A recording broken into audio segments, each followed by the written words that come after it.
হর হর গঙ্গে, জয় মা গঙ্গে। বন্ধুরা, খুঁটিনাটি নিয়ে হরিদ্বারের এই ভিডিওতে আপনারা দেখবেন হরকিপরির ভোরের আরতি, স্বামীনারায়ণ ঘাট, শীষমহল, ভারতমাতা মন্দির, সপ্ত সরোবর, সপ্তঋষি আশ্রম আর বিষ্ণুঘাট। এ সমস্ত আমরা এই ভিডিওর মাধ্যমে দেখতে পাবেন। হরকিপরির ভোরের আরতি দিয়ে শুরু হচ্ছে এই ভিডিও। আর মা গঙ্গাকে দর্শন করুন। আর ওই দেখুন, এই ব্রহ্মঘাটে ওখানে কিছু পেতে দেওয়া হচ্ছে শ্রদ্ধালুদের বসার জন্য, আর এখানেও বসবার ব্যবস্থা করা হচ্ছে। এখন ভোর 4:30 বাজছে, আর এই ব্রহ্ম মুহূর্তে দেখুন এখানে সবাই গঙ্গা স্নান করছে। এখানে মা গঙ্গাকে ওই মন্দির থেকে এই ঘাটে দেখুন নিয়ে আসা হয়, তারপরে আরতি হয়। ওই যে নিয়ে আসছে, ওই দেখুন। সন্ধ্যা আরতির মতো ভোরে খুব বেশি ভিড় হয় না, তবে খুব কমও হয় না। এই দেখুন, দু সাইডেই প্রচুর মানুষও চলে এসছেন ভোরের বেলাতেও। এখন আরতি শুরু হয়ে গেছে, আর তার সঙ্গে বাজছে এই ভজনটি, ওং জয় গঙ্গে মাতা, শ্রী গঙ্গে মাতা। এক সুন্দর পরিবেশ, তার সাথে কুলুকুলু শব্দে মা গঙ্গার বয়ে যাওয়ার শব্দ ও ভোরের ঠান্ডা হাওয়া।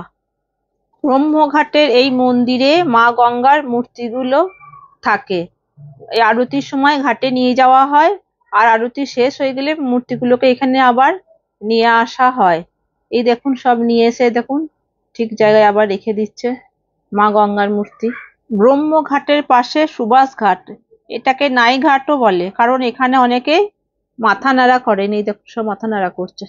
এখন একটা টোটো ভাড়া করে নিলাম 300 টাকায়, আরো কিছু কিছু স্থান দর্শন করবার জন্য। এই স্থানগুলো ঋষিকেশ যাবার রাস্তার মধ্যে পড়ে। আর এই দেখুন, সেই বড় শিব মূর্তিটি রয়েছে এখানে। তাই দেখো, এটা হচ্ছে স্বামীনারায়ণ ঘাট। এই যে প্রচুর ঘাট আছে হরিদ্বারে। এখন চলে এসেছি শীষ মহলে। দেখুন, মন্দিরটা পুরো কাঁচের তৈরি। এই মহলটা, এখানে একটা জিনিস লক্ষ্য করুন, এই যে রাম সীতার এই মূর্তিটি মাঝখানে রয়েছে, দু সাইডে এই দেখুন, দু সাইডেই দেখা যাচ্ছে দেখুন কাঁচে। যেদিকেই যাওয়া হবে সেদিকেই নিজেরও প্রতিবিম্বই দেখতে পাওয়া যাবে। এইদিকে চারিদিকে কাঁচ দিয়েই তৈরি এই মন্দিরটা। এই যে এই দিকটাকে সপ্ত সরোবর রোড বলে, আর এইদিকে প্রচুর এই যে আশ্রম, আর দেখুন কত সাধু সন্তরা, আর এরকম অনেক আশ্রমের এরকম অনেক সিনারি, অনেক কিছু আছে।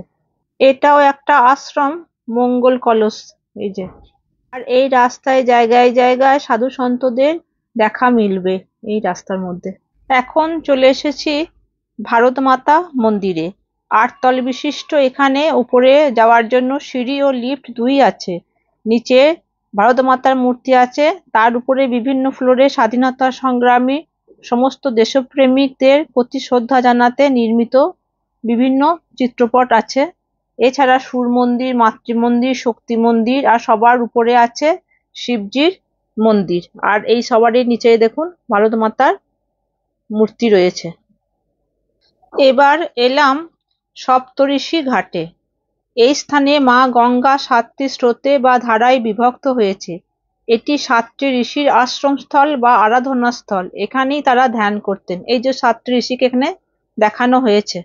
এই সপ্ত ঋষিরা এই গঙ্গা নদীর তীরে মনোযোগ দেওয়া বা ধ্যান করার সিদ্ধান্ত নেন, কিন্তু গঙ্গা নদীর প্রবাহের কারণে তাদের ধ্যান যাতে নষ্ট না হয় সেই কারণে মা গঙ্গা এই স্থানে 7টি ধারায় প্রবাহিত হন। তাই এই স্থানকে সপ্ত সরোবরও বলা হয়। এই প্রবাহ অনেক দূরে দূরে গেছে, তবে সামনে দু একটা দেখা যাচ্ছে। অন্য ধারা সব বন জঙ্গলে দেখা যাচ্ছে না, তবে 7টি ধারা এইভাবে প্রবাহিত হয়ে গেছে। এক সাইডে জল আর মাঝখানে চর, আর একবার জল আবার মাঝখানে চর, এইভাবে করা আছে।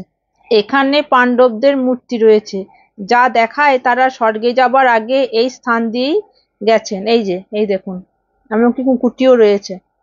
আর এখানে দেখানো হয়েছে ভগীরথ মা গঙ্গার স্তুতি করছেন। এখানে দেখানো হয়েছে নারদজি সনত কুমারকে শ্রীমদ ভাগবত কথা শোনাচ্ছেন।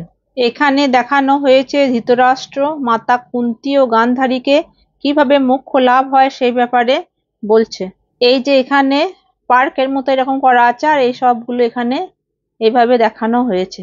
এই যে, আর এখানে রয়েছে গুরু দত্তের সমাধি। ইনি এখানে এটা তৈরি করেছিলেন। এই সপ্তঋষি আশ্রম। এই সপ্তঋষি আশ্রমটি বহু প্রাচীন ও বিখ্যাত আশ্রম।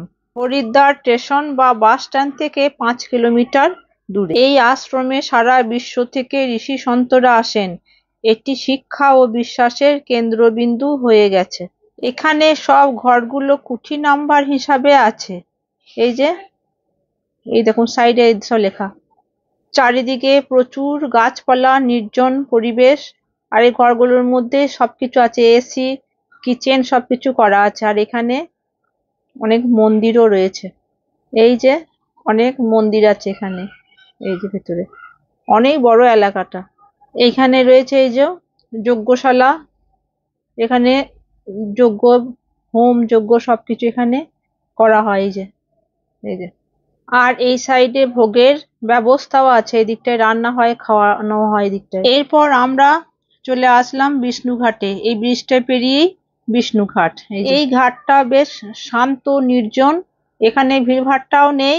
তো হরকেপাড়ি থেকে বেশি দূরও নয়, একটু কাছেই। খুব ভালো জায়গাটা। এই যে, আপনারা এখানেও আসতে পারেন, এখানে এসে স্নান করতে পারেন, অত ভিড়ভাট্টা নেই। আর এই সাইডে অনেক ঘর ভাড়াও কম। এই বিষ্ণুঘাট থেকে একটু এগিয়ে আসলেই অনেক খাবারের দোকান আছে। আর এখানে একটা দাদা বৌদির হোটেলও রয়েছে। এই দেখুন এখানে তার রেটও লেখা আছে। এই দেখুন 30 টাকায় লুচি। আর এইখানে চারিদিকেই দেখুন মার্কেট, সব শীতের পোশাক। আর এই ভেতর দিয়েই হরকিপড়ি চলে যাওয়া যায়। এদিকেও প্রচুর দোকানপাট। এই দেখুন, আপনারাও দেখুন বাজারটা কিরকম। এই যে, অনেক বাঙালি রয়েছে এখানে দেখুন। এই দেখুন এখানে একটা মূর্তি রয়েছে শিবজির। আর এইটা হচ্ছে এখানে 300 টাকায় ঘর পাওয়া যায় এখানটা। আর এই দেখুন আগে ওই হরকেপেরি, আর আমরা এই পিছনের এই দেখুন এই রাস্তাটা দিয়ে আমরা এলাম বিষ্ণুঘাট থেকে হরকেপেরি, এই রাস্তা দিয়ে।